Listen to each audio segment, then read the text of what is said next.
प्रभु यीशुଙ୍କ ନାମରେ ଧନ୍ୟବାଦ ଦଉଛି। ଆଜିର ଏଇ ଦିବସ ନିମନ୍ତେ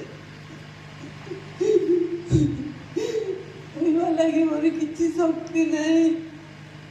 ବଟ୍ ଗୋଟେ କଥା କହିବି, ମତେ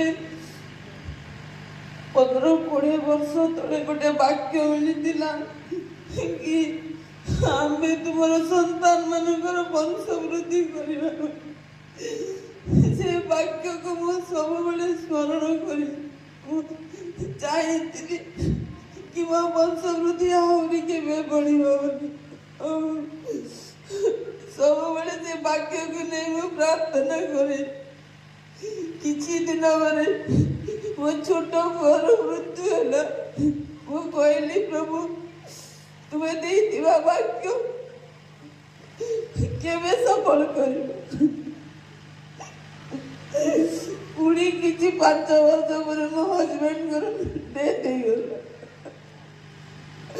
ତାପରେ ଭାବିଲି କି ମୋ ପୁଅ ହ୍ୟୁମାନ ଦ୍ୱାରା ମୋର ବଂଶ ବୃଦ୍ଧି ବଢ଼ିବ ବୋଲି। କିନ୍ତୁ ସେଇ ଦିନ ବି ସେ ନଭେମ୍ବର 17 ତାରିଖ ମୋର ଶେଷ ଆଶା ସମ୍ପୂର୍ଣ୍ଣ ହେଲା କି ସେ ବାକ୍ୟ ସଫଳ ହେଲାନି ବୋଲି।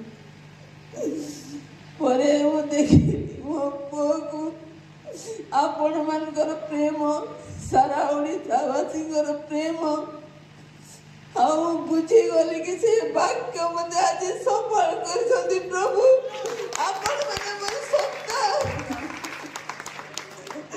ମୋର ବଂଶ ବୃଦ୍ଧି ହେଇଛି। ଆପଣମାନେ ମୋର ସମସ୍ତେ, ମୋର ନ୍ୟୁମ୍ୟାନ୍, ମୋର ହ୍ୟୁମ୍ୟାନ୍, ମୋର ସବୁ କିଛି ଆପଣ। ମୁଁ ଏତିକି କହିପାରିବି, ଆଉ କିଛି କହିପାରିବିନି।